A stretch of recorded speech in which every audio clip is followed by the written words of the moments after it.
Ya ama dostum, sen domino dünya şampiyonu falan mısın? 6 koşan onda olduğunu nereden bileceksin? Bunlar gerçekten de domino dünya şampiyonu olduğumu bilmiyorlar. O zaman böyle yapalım. Çok iyisiniz ya. Hadi sizinle bir oyun oynayalım. Seni pis saycı parçası. Ne cüretle benimle oynamak istersin?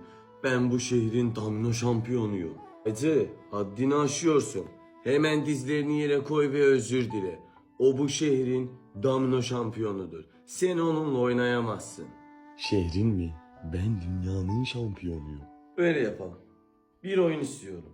Eğer kazanırsanız bu çayhananı size bırakıyorum. 2 tane de samovar var arkada. Sanırım bu çaycı iş yerini kaybetmek istiyor. Hadi geç otur. Bakalım benimle oynayabilecek misin? Gel otur pis çaycı.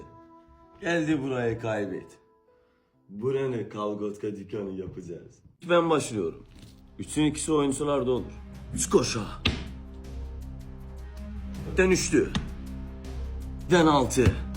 10K. İyisin. Ama benim kadar değil. Yoksa bu. Yoksa bu. Yoksa bu Machoha ailesinin gizli tekniği mi, koşalama mı?